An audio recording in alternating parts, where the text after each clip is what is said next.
Okay, guys, let's roll. Probably going to be a long one. Most of you won't finish this video, so I guess I'm making it for just a handful of people who really want to know what's happening over in the Middle East and Iran. First off, watching President Trump gloating over the sinking of the Iranian warships, 43 of them, yeah, laughing, joking. I don't think there's anything to laugh and joke about. People dying, parents grieving the loss of their sons, wives grieving the loss of their husbands. Sickening, laughing and joking on the podium saying that the war is over, mission accomplished. Yeah. Well, that's going to be some comfort to all the widows, American widows, seeing the body bags coming back. That's great. Yeah. Have a war, by all means. But to gloat over it, laugh at it, is quite frankly sickening to me. The guy is less than human. He'd make a good Israeli, wouldn't he? Anyhow, so he says that the war is over. Let's have a look and see what the Iranians say. We've got quite a bit to go through.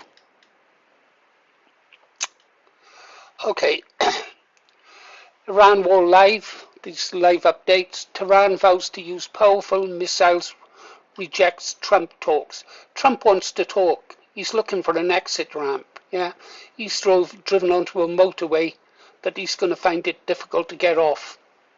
Yeah, and he let Israel drag him onto that motorway. They reject the claims that their missile program has been destroyed, producing greater numbers. Yeah, well, I believe that to be true. They've been preparing this for a long time. Trump says he's going to hit Iran 20 times harder if it stops oil tankers in the Straits of Hormuz. He doesn't have to. He can say that. He can bomb Iran as much as they like. A couple of mines, which I'll explain about later, will close the Straits of Hormuz. Iran won't stop the tankers. The insurance companies will stop the tankers. I think I've got a segment on the cost of insurance ships, yeah. Iran under one of the most severe internet blackouts recorded. Yeah, they don't want the truth getting out, do they? Yeah. More questions after Trump's. The problem here is using Trump's word as a marker of where we are. Statements headlined that the war is close to an end. Well, you know we've won, but we have to win more than this, and it's going to go further. According to Lucas, the reality is that Trump was rattled by the surge in oil prices and the market losses, as well as due to domestic pressure against this kind of military opposition. Trump said the war's going to be quite over soon. We've got to make sure that we crush the regime. Those two things are not compatible. It's true that America has achieved some of its goals, but its main goal of replacing the regime isn't going to happen. What you have to know is that in a regime like Iran, there are men, much like myself, who strongly believe in what they are fighting for. Doubly so in Iran because they've got a religious ideology behind it also. I mean, I would fight for this country and be prepared to die for it, knowing that should I fall, another patriot will take my place. And that's the same as in Iran. One of their leaders dies, another one will step forward. And if that one falls, another one will step forward. Yeah, they would have to kill every single Iranian to stop the war. Well, America's shot their bolt, haven't they? They've killed a few leaders. They've destroyed a few missile sites, yeah, destroyed some of the infrastructure, but they can't invade Iran. Iran's too big a country. They'd need millions of soldiers, millions.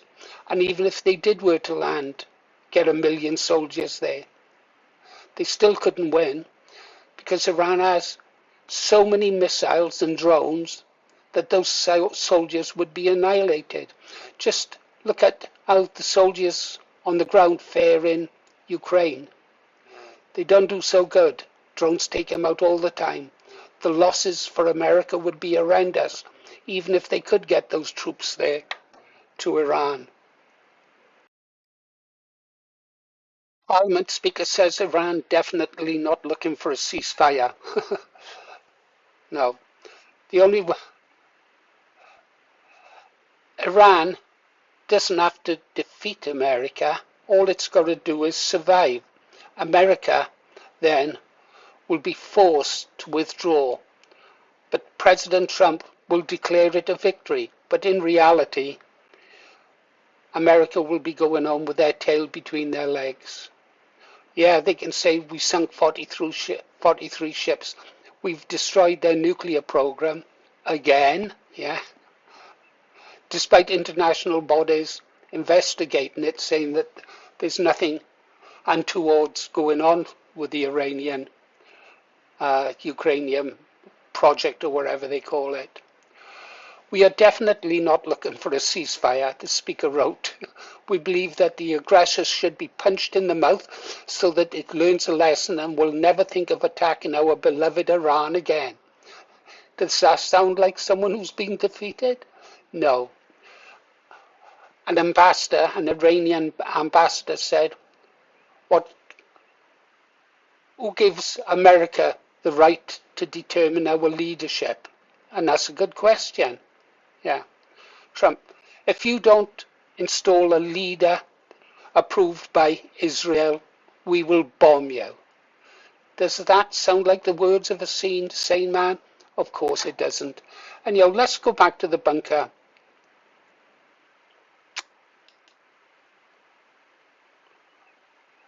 And we'll call up this.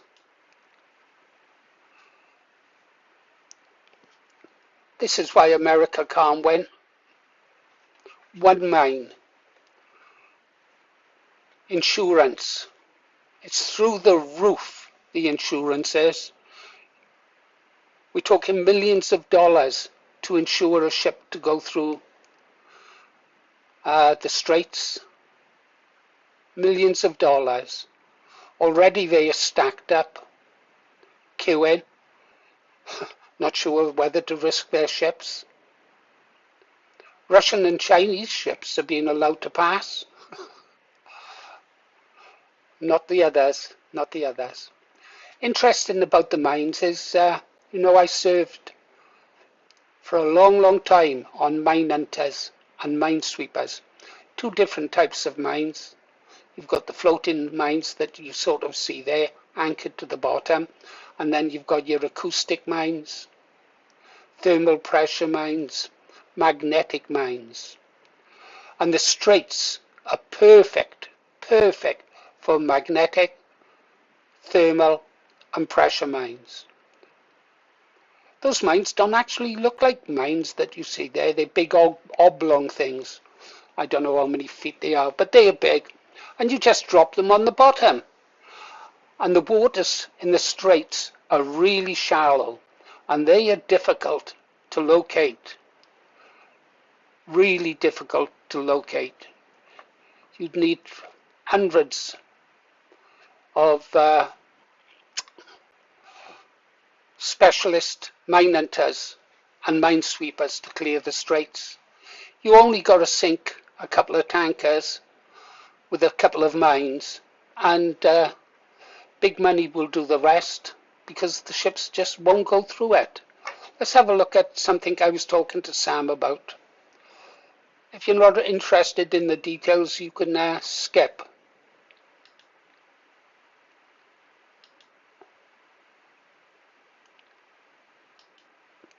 Okay, I gave Sam a leading question. I knew the answer already. I wanted to see what Sam came up with. So I asked if the Iran war is almost over. Trump may be partly right, but far from certain the war is actually over. I'm going to let you read it. Trump is saying that the US and Israel have already achieved most of their military objectives. The operation is far ahead of schedule. Iranian capabilities, missile sites, infrastructure, leadership targets have been heavily hit. So from his perspective, the core military phase may already be largely done. Here is the reality on the ground. The conflict is still active. Iranian missiles and drone attacks are continuing. Fighting has spread across the region, Lebanon, Gulf states. Oil routes through the straits, notice I didn't say that word, are still under threat, causing oil prices to spike above $100. New strikes happening daily. In other words, the shooting has not stopped.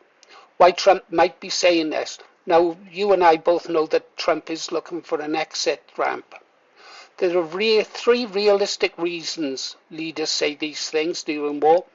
Psychological messaging, domestic politics and markets, limited objective war. There's also the mood of the American people. We know that your average American is dumber than a Welsh housebrick, or denser. And Welsh housebricks are pretty dense. I can tell you, I've been hit by one. Anyhow, limited objective war. If the goal was only crippling missile sites, damaging nuclear facilities, killing leadership, then those goals might be largely achieved. Logical assessment. If I had to put it simply, major strike phase possibly nearing completion, retaliation phase ongoing, regional instability likely to continue for weeks or months. So the war may be nearing the end of its initial military campaign, but the wider conflict could drag on much longer.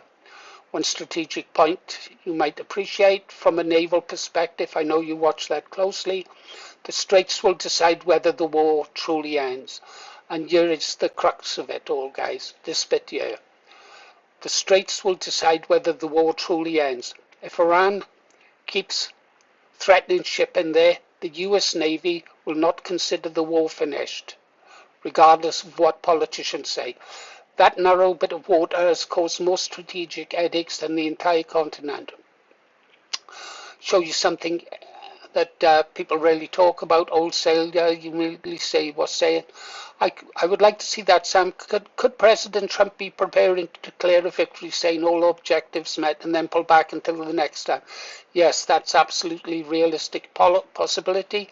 The limited war, declare victory, stand down pattern.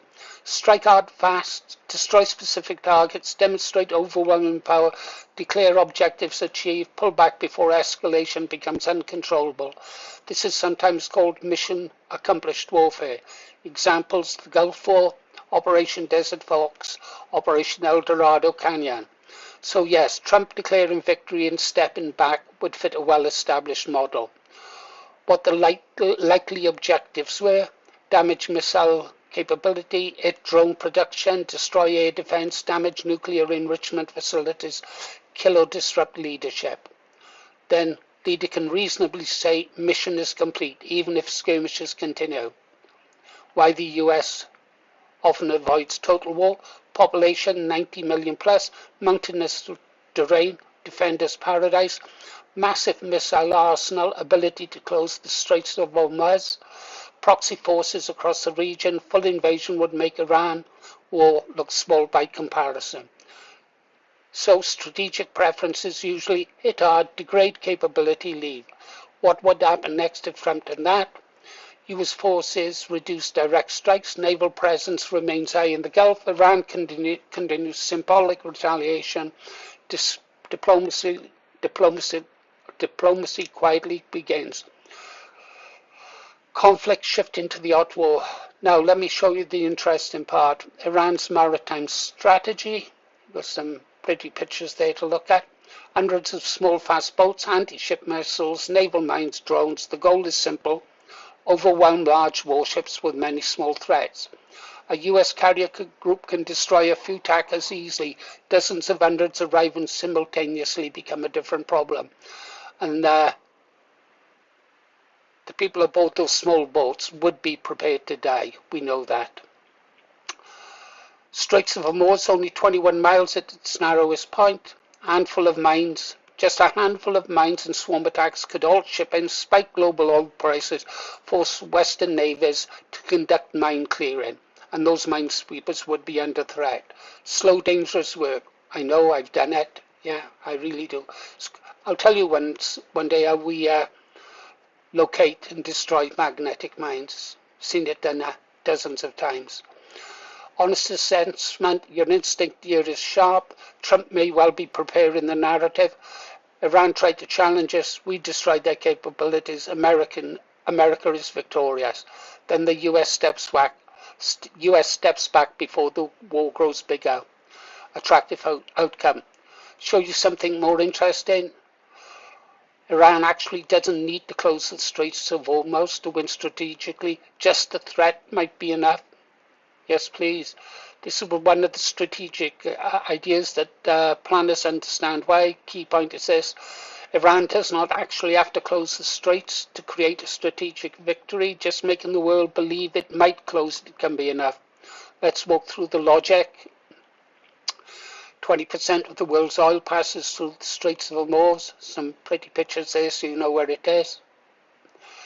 What actually scares the market? The real issue is not the tankers being sunk. The real issue is insurance. If insurers declare the Gulf a war risk zone, several things happen immediately. Tanker insurance premiums skyrocket. They've gone up 600% by the way. I just went and had a look. Some shipping companies will refuse to enter the Gulf. Oil traders panic. Prices spike worldwide. Even a single attack or mine can trigger this reaction. Yeah. Couple of tankers go down and that's it, guys. Iran's real strategy, controlled chaos, fast attack boats, naval mines, anti-ship missiles, drones, harassment of tankers. None of these individually defeats a fleet, but together they create constant tension. Clever strategy. US carrier group costs billions to operate. We know that America is currently spending £1 billion a day on this war, illegal war.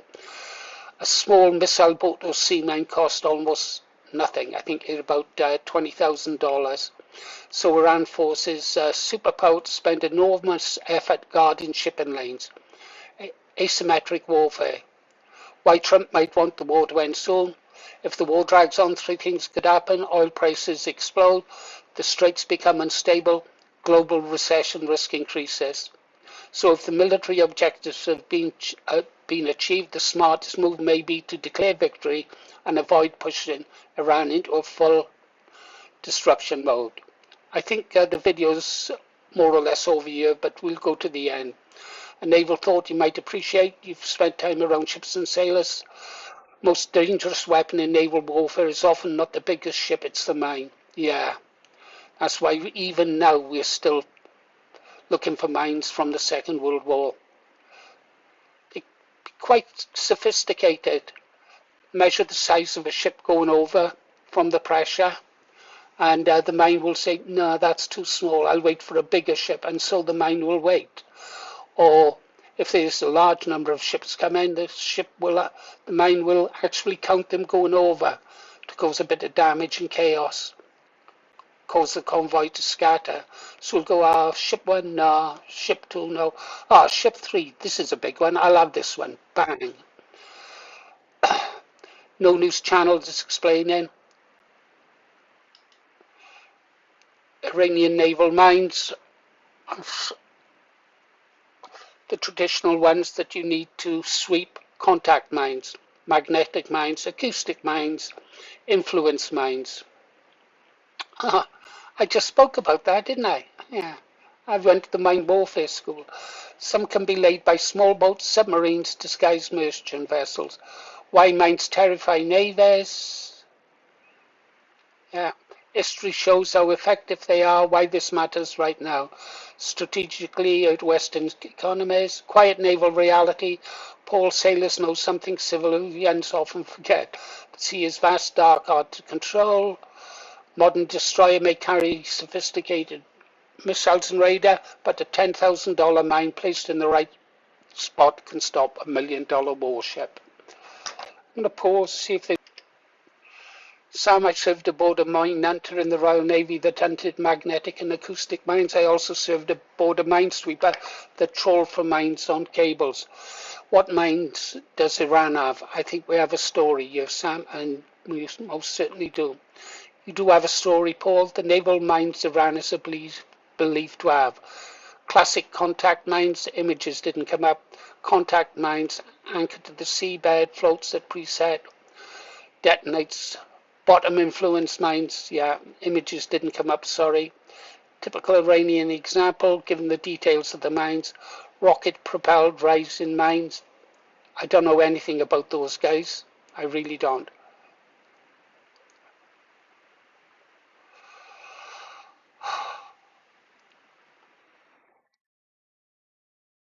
Wow.